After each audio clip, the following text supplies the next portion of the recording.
Oops.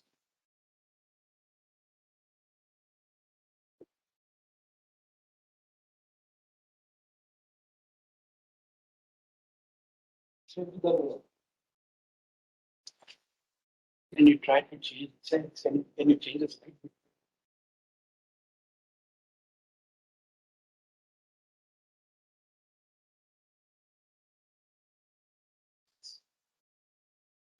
Please, can't be more than no, because now we are asking that on the screen. So,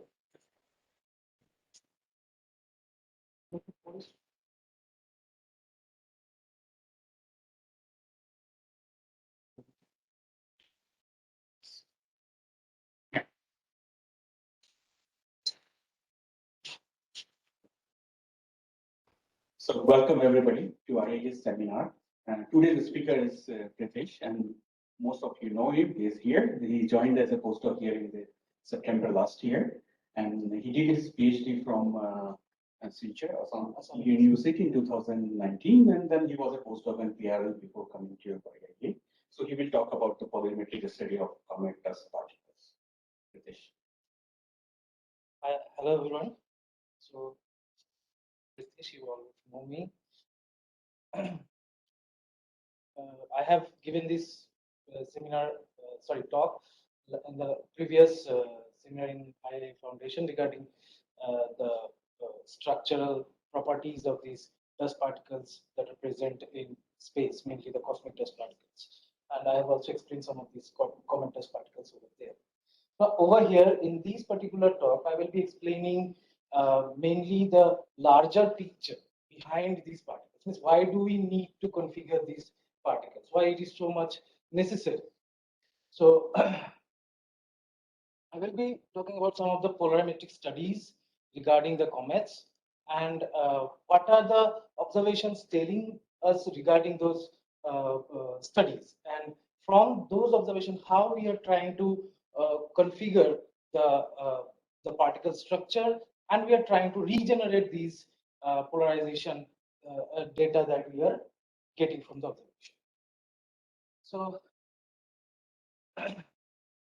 this is the overview, where I will be speaking some about the comets. What are the comets? A preliminary introduction. And then I will be speaking about the historical significance, the role of India in the cometary science. And then I will go into the polarimetric observations, mainly the database, that is the Kiselev database, and some of the observations from India.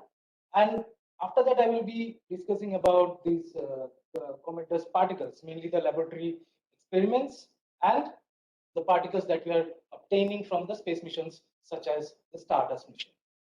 After that, I will talk about the physical properties that we are getting from the information of the physical properties that we are having preliminary idea of those properties from the observations. From the preliminary observations, mainly the pre-Rosetta era. After that, I will show some of the pre-Rosetta dust models, and then we will come to the Rosetta mission, how the Rosetta mission has changed everything, and then some of the post-Rosetta dust models, and I will introduce some of the modeling regarding the polarimetric modeling and also the modeling of dust particles. And finally, I will introduce some of my recent works regarding the fractal aggregates, and I will conclude with the future of the cometary science. So comets are these large objects of dust and ice. They frequently visit our inner solar system, and they are present mainly in the Kuiper belt and the Oort cloud. Now, mainly a comet contains a tail, dust tail, an iron tail. Then there is a coma, the nucleus, and the orbit of this particular comet is highly elliptical in nature. Yeah. So from this particular figure, you can see whenever the comet is at around 5 astronomical units from the sun, at a distance of 5 astronomical units, you can see the cometary activity begins. From there, as it comes closer, more and more dust and ice and gas jets starts to appear within the comet. And again, when it goes away, these things diminishes. Now, these things were observed by generations of human beings from the early stage, from the cave people or the Stone Age till today. We are observing all these things. Now, how these people from the Stone Age have, it's not changing.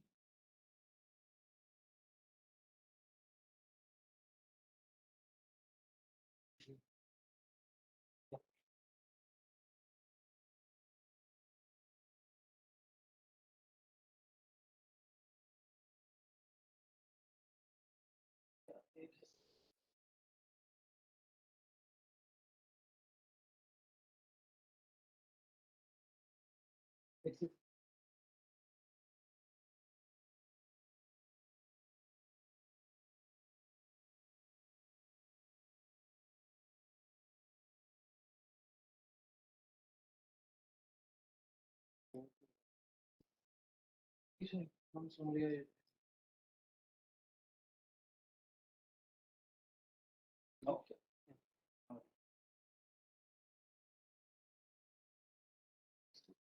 Yeah.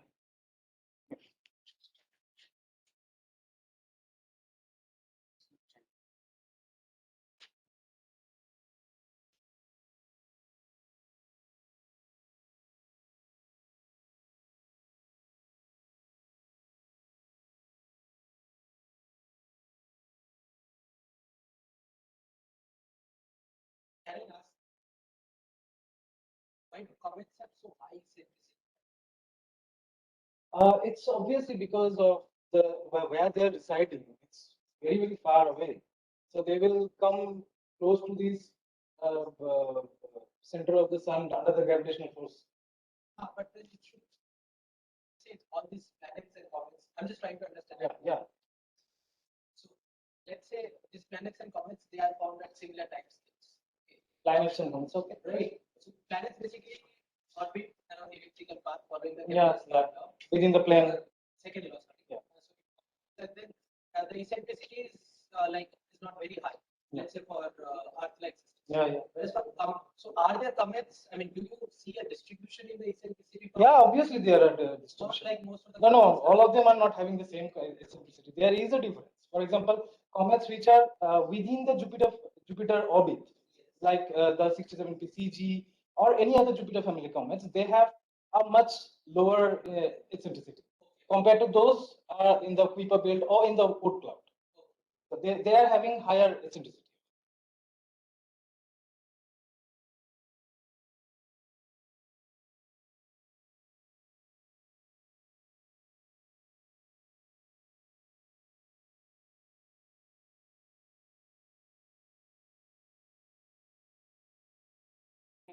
Try to use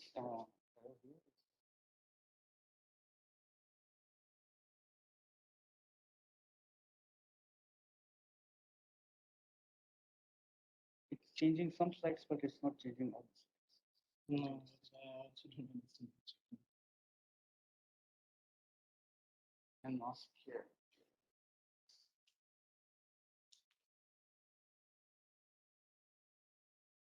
He has a pen drive.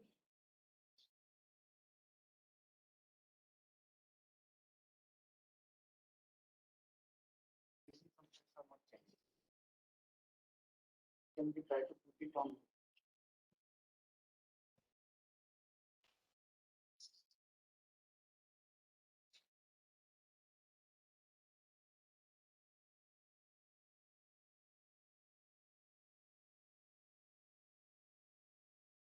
Should Not.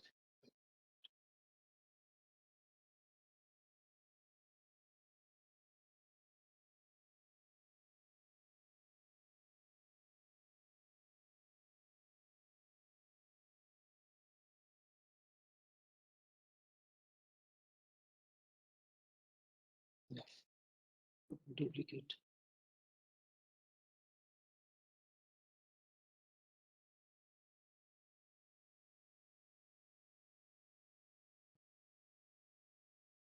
He must. Yeah.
What?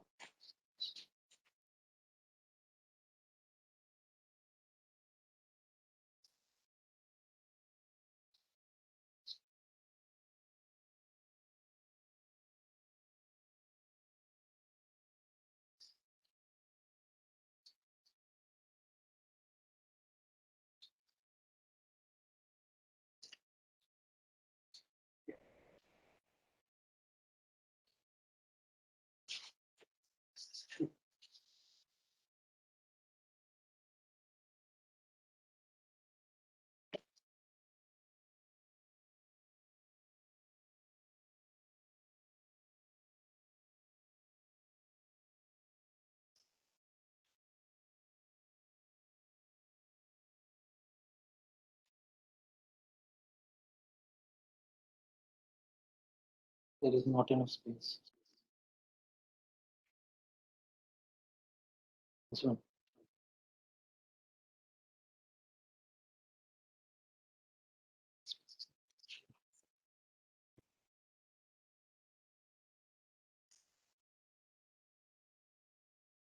If it's formatted actually. Shall I?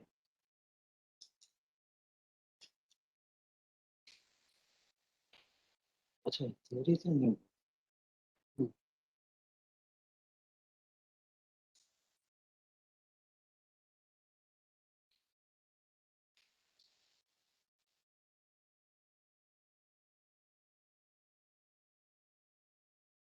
Sure, sure.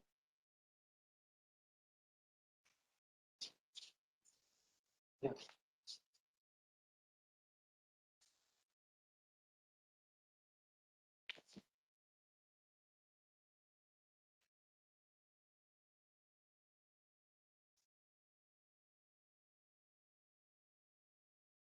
You have to stop sharing from here. You stop sharing from here.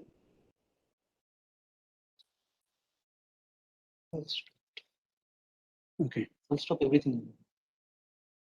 Yeah, you can close. Yeah, you can.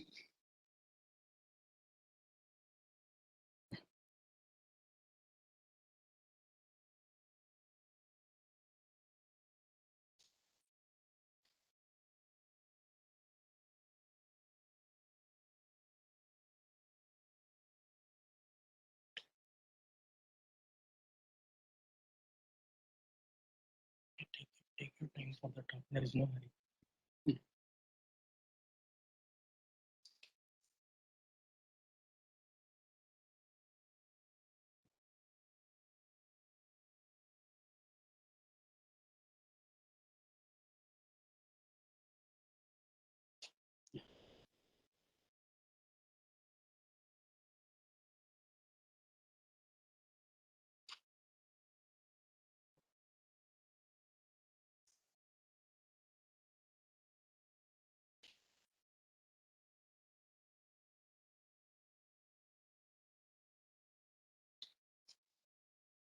So sorry for this technical glitch and all.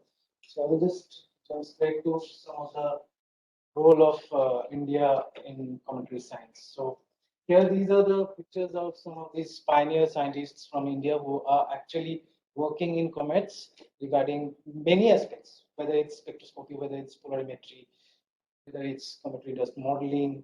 So they are the foundation stone. They have actually placed these foundation stones. I am working because of them. They have provided a lot of science regarding the comets that we observed right from the observations of Comet Halley during the 1986 appearance.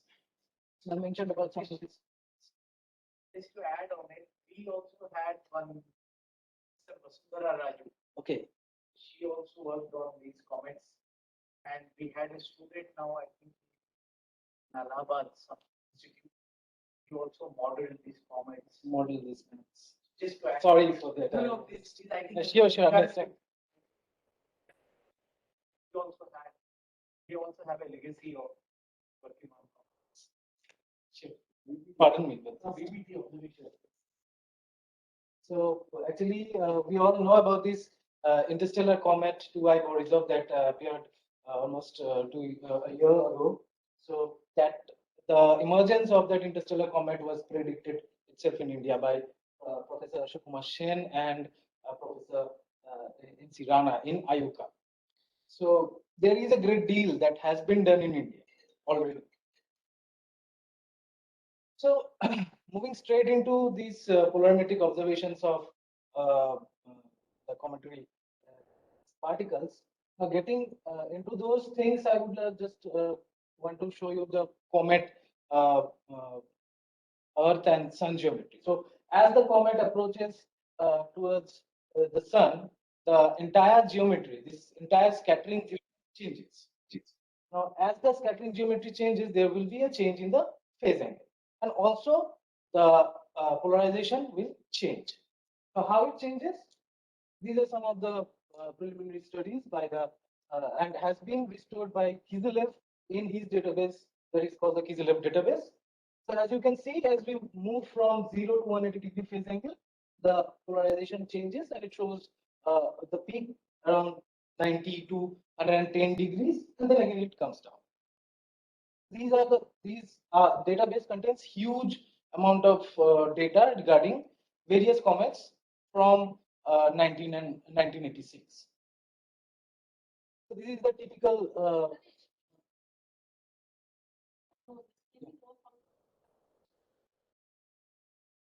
Yeah, actually, this dust-rich in case of dust-rich comets, obviously there will be huge amount of dust, lower amount of gases. So in that case, you will get the normal polarization, but you from a dust-rich comet. Yeah. Yeah. Actually, what happens in case of gas-rich comets, there is huge amount of gases coming out, and those gaseous emission actually depolarizes the scattered light that we are getting, which we about to see the original amount of polarization that is coming out for the dust. It gets depolarized due to the presence of huge amount of gases. So that is the main difference between the dust-rich and the gas-rich comets. What is the source of light? Sun. The solar radiation. If you take the spectrum of this comet, yeah. If you take the spectrum in the optical region. Spectrum in the optical region. Yeah, I'm not. It will show those spectral lines of like water or the CN or the CO. Those emission lines.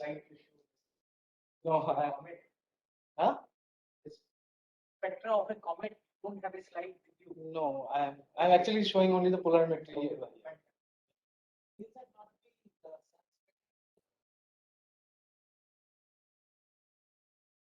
Yeah, solar spectra will be there. No. Yeah. From any of the spectra you take. Yeah. It's like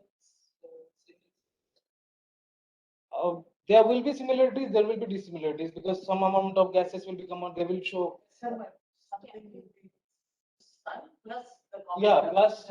Yes. So it will be a conjunction of both.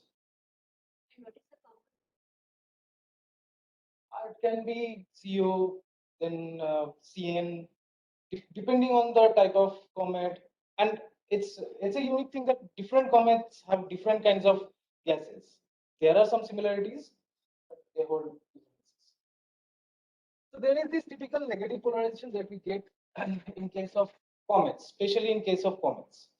And this is a signature thing that we observe in almost all the comets. You will find from this particular plot that in different comets, the slope changes. For example, in case of Hale-Bopp, the slope is a bit steeper, while in the case of the other comets, the slope is a bit shallow. But in case of the negative polarization, the slope remains similar almost in all the comets. And then there are these observations from India, mainly this is from the 1.2 meter telescope at Mount Abu from PRL Ahmedabad, where you can see the comet 1P Halley. They have plotted it against the different wavelength, that is the narrowband filters that they have considered over here. And similarly, in case of the comet Hale-Bopp, they have taken the wavelength dependence. And you can easily see that how with increasing wavelength, the polarization increases. And this is this particular plot is for another comet, that is for C2009 P1 Gerard, and it was taken from the 1.04 meter telescope at Aries Nainital.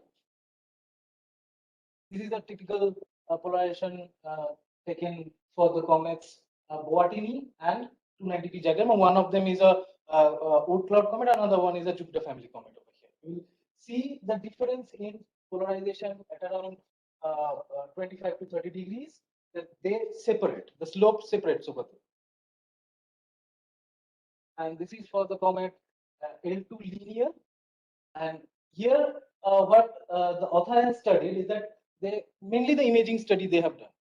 So they have considered this entire image of the comet. They have considered the nucleus, the coma, and they have studied this polarization with distance.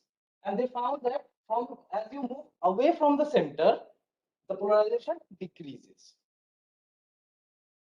And a similar observation was done for the comet 67P CG, that is the Rosetta comet. And they have also found that this is a much more detailed study. So as you move away from the center, it will steeply decrease. The polarization will steeply decrease or exponentially decrease. And again, as you move towards the inner coma or the outer coma, you will find that it's again increasing.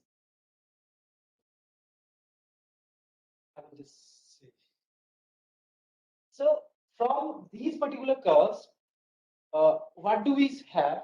That the polarization curve, that is the polarization versus phase curve, is showing a maximum of around at around 90 to 110 degrees of phase angle, with polarization of around 10 to 30%.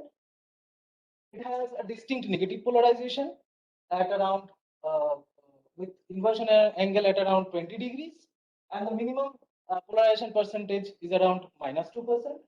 And again, with increasing wavelength, the polarization also increases. If we are seeing it in with the distance from the center to the outer coma, and as we move away from the center of the comet, the polarization tend to decrease exponentially. We see this exponentially decreasing trend, and again it increases a bit. Now, why are these things happening? Why there is a different kind of slope for Hale-Bopp and other comets? Why this is decreasing? Why are we all getting this? So people started to speculate, maybe the dust is playing a very big role. The different properties of dust is playing a very big role. So in my last talk, I have explained how these dusts look actually. So these are some samples of micrometeorite and ITPs that were collected much early at around in the years 1985 or 1990s. They have this fractal nature. Their size have different. They have different sizes. There is a range of size from submicron range to the micron range. These are some experiments done on samples, aggregated samples, or some other samples of materials like forsterite, materials like aggregated magnesium silicates. So they have done this in laboratories. And they have also found this is lab. This is forsterite actually. And the upper one are aggregates prepared in the NASA Goddard Center. And they have actually this dust chamber where they use fused these magnesium oxide, silicon dioxide, those things. Yeah. This one is actually magnesium iron silicate. I'm asking is this, is someone has measured the composition of yeah, they have these observations. I'm just correcting that. Yeah, I have shown you these samples of IDPs. They obtained those compositions from here actually in the early stages. So from there they were studying these silicates, magnesium rich silicates or iron rich silicates. The lab does. These are not lab. These are the actual samples of IDPs. These are lab. And after that, I will show you the Stardust mission, what they have got in the Stardust mission. So over here you are seeing these experimental data of the Stardust, means what they have they have collected this dust from the spacecraft and they have studied these in the lab. And they found these compositions. And you can see the silicate sulfide, magnesium iron silicates, these are having higher proportion. So from here also they are getting this the information of the composition. So from here we can conclude, we can come to a vague conclusion regarding the physical properties of these dust particles. Means they have this fractal kind of nature. They are porous in nature. They are aggregates of smaller units or subunits. They are made up of mainly amorphous iron-rich magnesium silicates or amorphous carbon, and they have work densities of around 0.3 gram per centimeter cube to 3 gram per centimeter. Yeah. Why not crystalline? Maybe because of the process that how they are formed. Mainly they have got amorphous. From yeah. Yeah. From the molecular structural arrangement that they are observing. So if it's the lab dust. The lab dust or the samples they have got. Samples they have are amorphous. Yeah.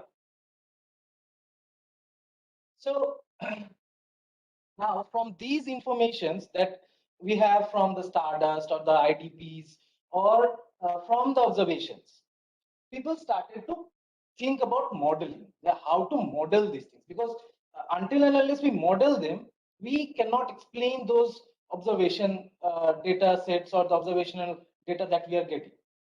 So people started to model them, and to model, people started to develop different kinds of particles like fractal aggregates, then agglomerated debris, then the Gaussian random spheres, and to study them or to simulate the light scattering in a computer, you have to consider this wavelength of incident radiation, then the number of particles that we are considering, then the fractal dimension or the porosity. The fractal dimension and the porosity are the more related things. Then the refractive index of the material composition we need, and then the size of each subunits or the entire aggregate. We need those things to simulate. And then in the early 2000s, that is in 2006, this particular model came up. It's not any kind of fitting or any kind of thing like that. So they generated this uh, polarization versus phase scattering angle plots, which looks more or less similar to what was observed in case of comets. By changing the AM over here stands for the subunit size of each particle present in an aggregate. So absorption coefficient also comes into picture. No, in this particular study, I'm not. Over here, I'm not considering those things. So that can be a very good study regarding those absorption. Actually, these dust particles are very low absorbing particles. They have their imaginary refractive index of order of 10 to the power minus 2 or 10 to the power minus 3, which is almost 0. So they don't absorb actually. So whenever we are considering amorphous carbon, in that case, amorphous carbon has. Amorphous carbon has. So during the modeling, we consider those things. Actually, it is the scattering angle. Scattering angle.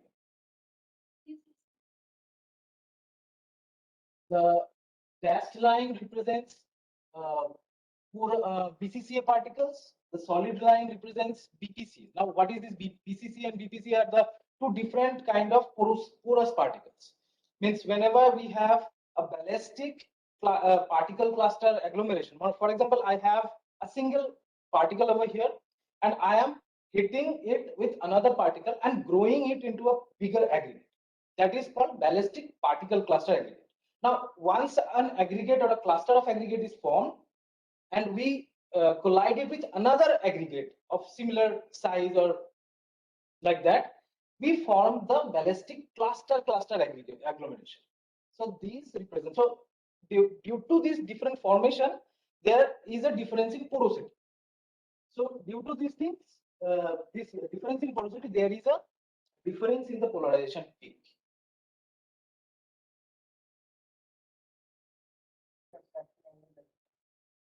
Huh?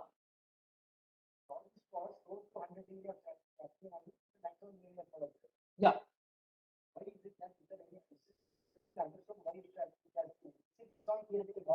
Yeah, this is a theoretical model.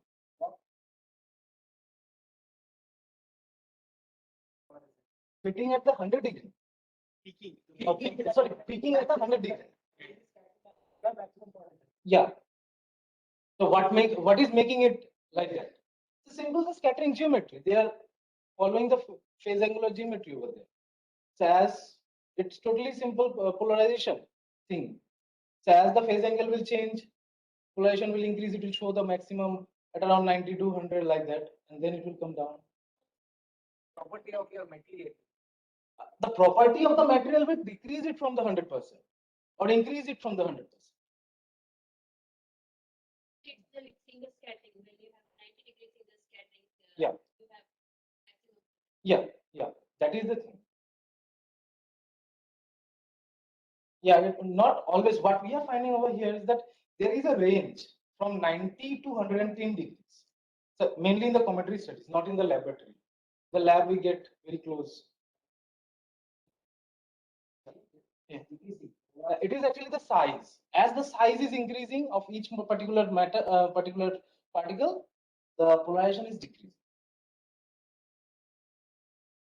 So here are some of the best known cometary dust model or polarimetric modeling of the last decade.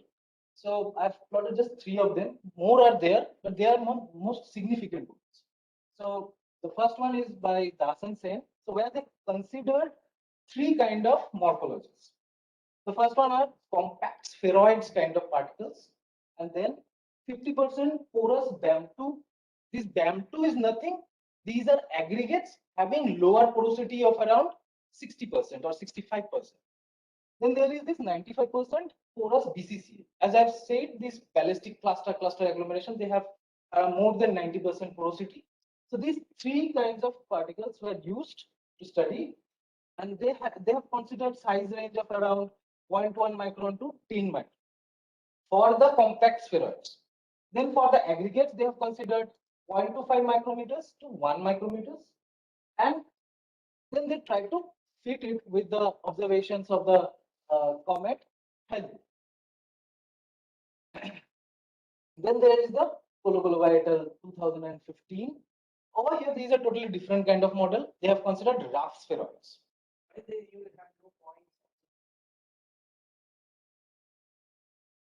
Here there are observation points on the right. Yeah.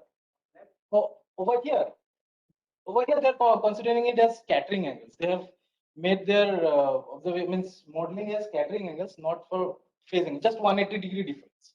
It's just if I'm considering phase angle, it's 180 degree minus the scattering. Yeah, you can fold it. It's like that. So in this case, the collaborator, they have considered one kind of particle morphology, and they have used these porous rough spheroidal kind of particles, and they used a huge size range from 0.1 micrometers to around 34 micrometers. Now there is a catch. They have used 2 kind of theories. They have merged actually 2 kind of theories over here. They have used both the Mie scattering as well as geometric optics, because for Mie scattering you cannot go it's very tough to go beyond the 10 micron region. So for that reason, when they are going beyond the 10 micron region, they are considering the geometric optics or the ray tracing technique over there. And the last one is the JUCO 2020, where they have used a single particular morphology that is called agglomerated debris, having 10% porosity and size range from 0.1 micrometers to 5 micrometers. And only one kind of morphology was used. Then came the Rosetta. So before that, I will just say that as we have seen over here in case of, so look at these particles. They are different from what was observed in case of interplanetary dust. These are aggregates, isn't it? But these are not. These are almost, this looks like almost solid chunks. This was obtained from a comet, Comet Wild 2. But over here, they are using only different single or two kind of morphologies. And after that came the Rosetta mission. Rosetta mission provided a huge change to this particular study. As you can see, there are 4 dedicated instruments just to study the dust. The Midas, the Cosima, Rosina, and the Giara. They were dedicated to study dust and the composition of the comet. And by the end of the entire mission, they studied the entire comet for 2 years. That is within the range of 10 to 30 kilometers from the comet. And they found these kind of morphologies. This is what Rosetta says. They say that they have found large agglomerates of size of around 10 micrometers having fractal dimension less than 2. Now, why I'm considering meters? Because meters is designated only to find the smallest particles. And why it is so important in our study? Because when we are observing the polarimetry in the optical region, it is these particles, the small submicron or the micron particles, those which play a bigger role. So Midas says that there are particles of around 10 micron having fractal dimension less than 2. And a peculiar thing is that the aggregates are in hierarchical nature. So what is this hierarchical nature? I will say. Then there was a small, they found the smallest particle, the smallest subunit. For example, if you have an aggregate, you have the smallest subunit of mean size of around 0.1 micrometers with a standard deviation between 20 to 35 nanometers. And the subunit size ranges between 50 nanometers to around 500 nanometers. Yeah. The Rosetta mission was a dedicated mission to study the comet 67P-CG. That is the Churyumov-Gerasimenko. So it was, yeah, it was launched in the year 2004. It reached the comet around 2014, and it studied it within the range of 10 to 30 kilometers from the comet. The light coming from there, or what did they study? They studied many things over there. Light, even the light that was scattering from there, they studied that light also. Not maybe the polarimeter was not there, but they have studied many things like spectroscopy and all. Then they have studied the entire geography of the comet over there, how it is. They found some kind of weak point is there within the middle, that maybe in some point of time they may break out. All of these are coming from the Rosetta studies.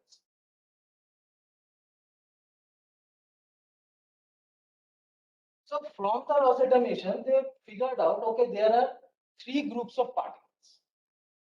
There is the solid group. These are single chunks of grains. And there is the fluffy group having fractal dimension within 1.5 to 2.5. And there is this porous group, which also is divided again into 2. There is a single aggregate and a hierarchy of aggregate. Hierarchy of aggregate means different kinds of aggregate connected in a single one. So From here, the entire strategy of the modeling that was done earlier before the Rosetta, it changed. Because earlier they used to either consider one kind of morphology, or they used to consider single aggregate. There was no hierarchy over there. There were no multiple morphologies incorporated. The size range that they used was was closed, but that was kind of, they selected those size range so that they can fit the model. Then came the Kolokolo 2018. Over here, they tried to prepare these hierarchical aggregates, which are collection of different smaller aggregates connected into different kind of larger aggregates. And they started to analyze the polarization. As you can see that we had in our observation that there was uh, the polarization for a comet, maximum one should be within 30%. Over here they are getting it around 50 to 60. The negative polarization should be around -2%. Within -2% is okay, but over here they are getting -0.5. So this brings us to the modeling of the observed polarization with the Rosetta findings. So over here, one big thing that should be done, that is the size distribution within an aggregate. So from here, we can see that there is a mean size of 0.1 micrometer. The Rosetta found a mean size of 0.1 micrometer in case of each subunits that uh, uh, expands to within 20 to 35 nanometers. So what I have done, I tried to create these polydispersed kind of particles. These polydispersed particles are having a standard deviation, log normal standard deviation within the 20 nanometer to 35 nanometer range with a mean size of around 0.1 micron. And we started to study them. Now, in order to study these kind of particles, what do we need to consider? Is there single scattering going on, or is there multiple scattering going on? So actually the cometary coma is optically thin, and hence we can assume that we are assuming over here that the multiple scattering is negligible. And for that reason, we consider that the particles are mirror symmetric and macroscopically isotropic in nature. And the entire scattering phenomenon can be explained with the help of this phase matrix, which represents the entire far field transformation of the Stokes parameters in case of the incident light to the scattered light. Now, from this phase matrix, we get these scattering matrix elements, and these scattering matrix elements again can be used to represent the phase function, the degree of linear polarization, the depolarization ratio, or the anisotropy parameter. Now, remember, in case of spheres, the anisotropy is 0 in case of spheres. But since we are considering aspherical particles, the anisotropy, we can consider the anisotropy over here. So to create the entire model, we have considered three kinds of morphologies, mainly the hierarchical aggregates, having porosity within the range of porosity and size range within the range of 1.5 micrometers to 6.8 micrometers. Then there are solid particles having low porosity, and we have considered fluffy solid particles which have moderate porosity. The composition that we have considered is having inhomogeneous mixture of silicate minerals and carbonaceous materials. So over there you can see the silicate compositions for the different wavelengths in the narrowband filters. And we have used two different kinds of techniques, mainly the multispectral matrix technique and the DD-SCAT, to study these entire group of particles. So these are the hierarchical aggregates where this one is a single aggregate of say around 100, so say 1 micron particle. It is then again colliding with another 1 micron particle, and we are continuing this process unless we reach a larger aggregate.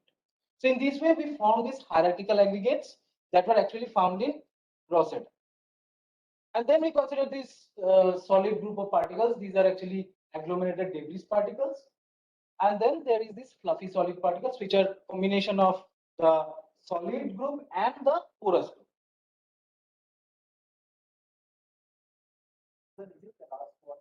Yeah. 1,500. And using all these particles and running all these simulation, after executing all these simulation, we analyzed the simulated data, and we found that for a particular composition, for example, if we have silicate percentage of around 50%, carbon of around 50%, and percentage of hierarchical aggregates that we have considered was around 25%, then we are getting this beautiful fit over here for these two compositions. Unfortunately, we don't have any observational data into the higher phase angle range. We found this fit for the power law size distribution of n equals to 2.4. And then we applied the same model to study the observation of the comet 1P Halley. So in case of 1P Halley, we have both the data for both the red and the green filters. And we found quite good agreement of around silicate 38% and carbon 62% fit for both the wavelengths. And then there is a fit for the polarimetric color over here in the same range, and also the photometric color. And this is the wavelength dependence of the three comets. So I have already earlier shown you those wavelength dependence plot for 1P Halley and Hale-Bopp. So over here, I tried to model those plots. It's showing a very good agreement with the simulation and the observations.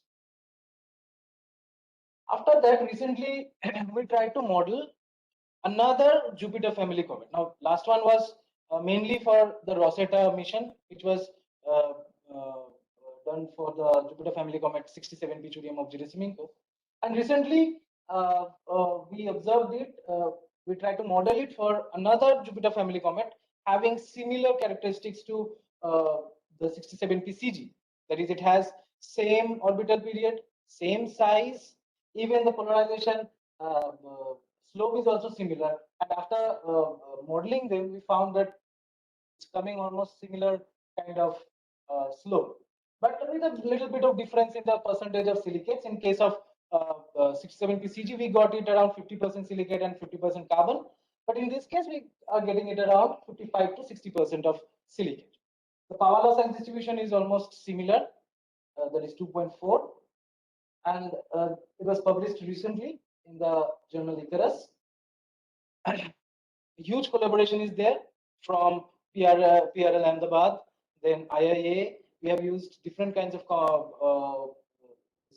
telescopes from Mount Abu to HCT, and also from Spain. Polarimetric studies were done, spectroscopy was done over here. And finally, I would like to introduce you to one of my recent work, that is on rough fractal aggregate. Now, why I'm doing this, because we all know that these models on all, they are just an averaging for a huge group of particles. They don't say anything about the individual particles. None of these models, none of the earlier models, what people has done earlier, none of them are being studied for individual particles. For example, if there is a particle that is having experimental data, and then you are going to model that is going to give a much better perspective of that particular model. So I tried to break this entire spherical geometry of this particular aggregate into rough fractal aggregate.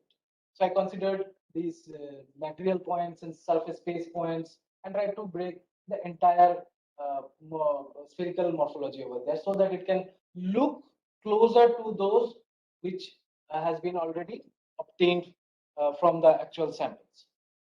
Now, they may look similar, but do they work in a much more better way? Or So to do that, I took around these samples from the Granada Amsterdam light scattering database. So they have these aggregate samples. They have studied these aggregate samples, which were prepared in the NASA Goddard Space Research Center. And over here, I tried to see whether using the spheres, do I get any kind of closed fit for this entire group of samples.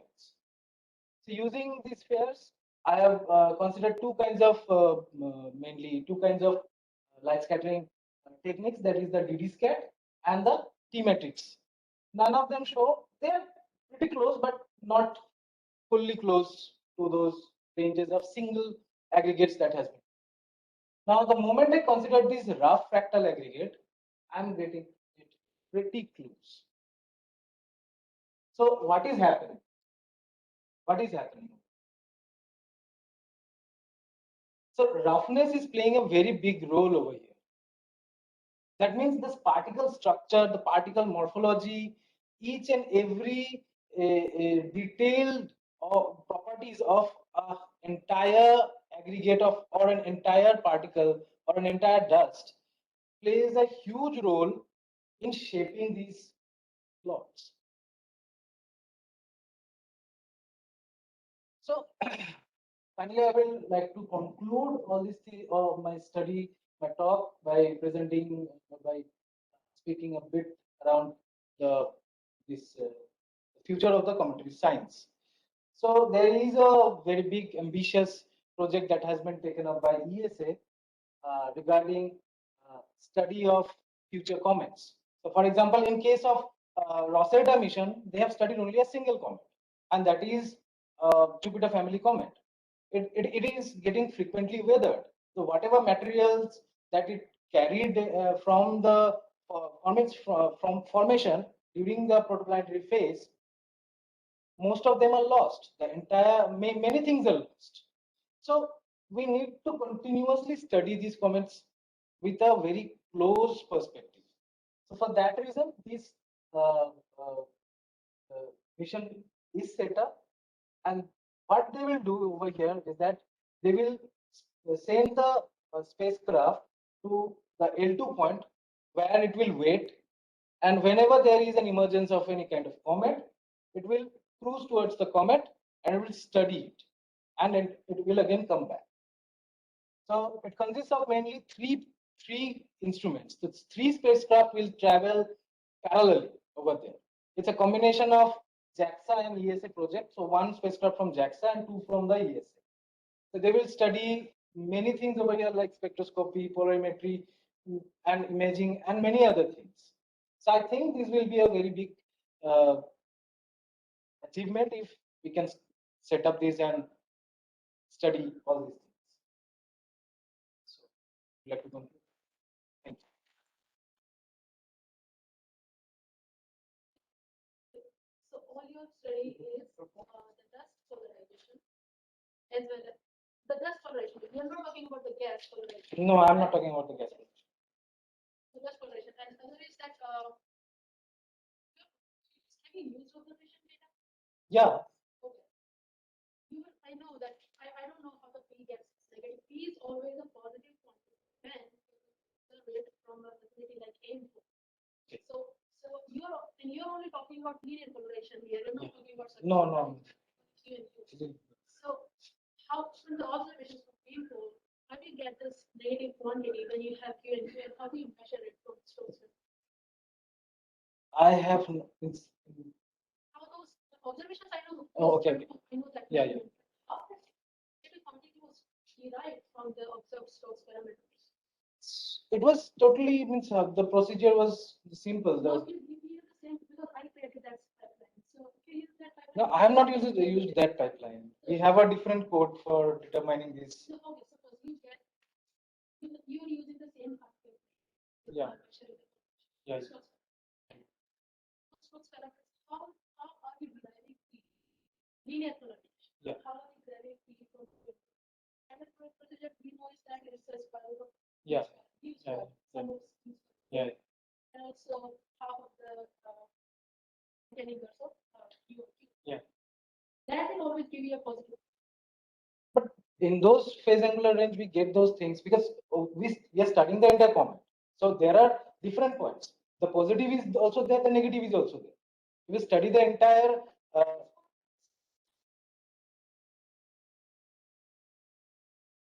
Similarly, as you define these positive ones, similarly.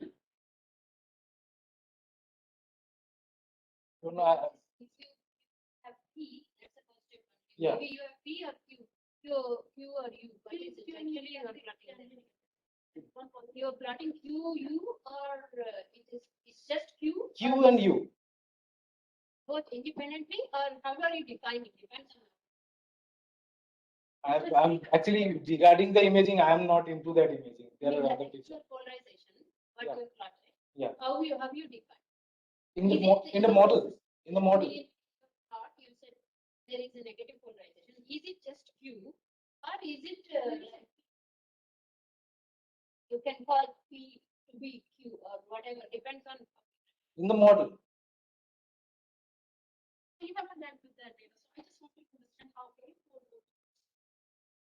AIM means not that means pipeline was not used. We had our own code prepared by our seniors and all like that. Yeah.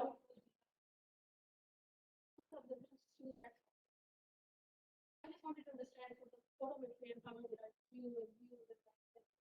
It's the similar technique that we are doing, just separating these to E ray and O ray, and from there we got getting this I, Q and all. Yeah. So from there only we got it. Can you show that?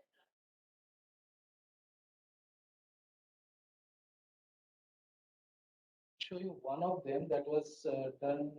So I have done only one observational study. So that was mainly done by my. I was a co-author over there. My job is not to do the imaging. Okay. This one.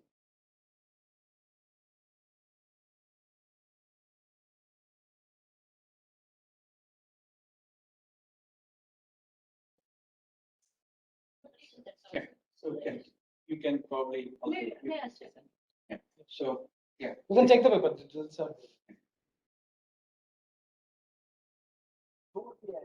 where you are using the first you are using PRI cluster. Become HPC. I don't really get it. What is the mission needed for my course of cluster? What is Yeah. Can you just elaborate on that? Why you need such a Yeah, actually that is needed because as you increase the size, now I'm not considering the mesospheres. The size for a hugely means a rough particle.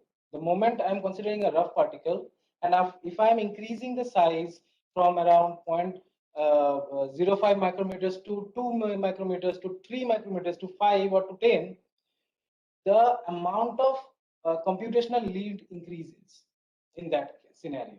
So for that, the number of iteration in each it increases. So for that reason, we have to increase the number of cores to use the supercomputing facilities.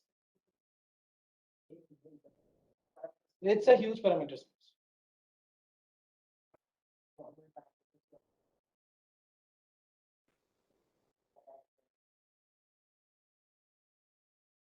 what is causing so much No, actually, if the size is smaller, main problem is the size. If the size is smaller, even if there is a huge number of parameters, it can be done with the help of a single laptop. The main problem is the size. So it's about resolving the roughness. Yeah. Okay. Any more question? There's one question on the clusters that I do? Yeah. Yeah. I'm currently using the Nova cluster. And also I'm using Google Cloud. There's a question online from Cali. It's not about the dust and the polarization, but it's general question. So what caused this rubber duck structure of a lot of comet and this like two spheroid which is connected by the small neck, so dumbbell shape structure? It is like they form like that or they evolve in that kind Double of shift structure. means which one? This, for example, Rosetta. Rosetta. Comet That's has- 67P. Yeah, so that has this two spheroid. Yeah, and actually it is believed that it was means some kind of different means they were not the same structure. They collided and they formed. Okay. So in the later stage, and for that reason they found this weak point within that, which may break some time at some point of time.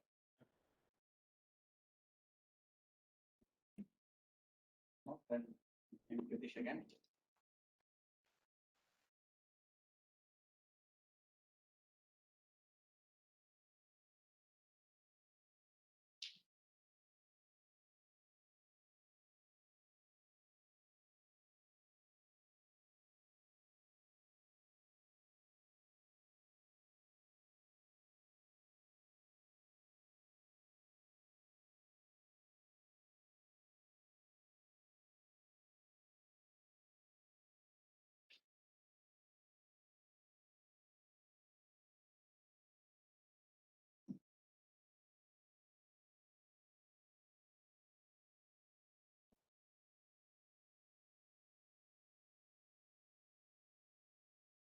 Have to give another seminar after emo.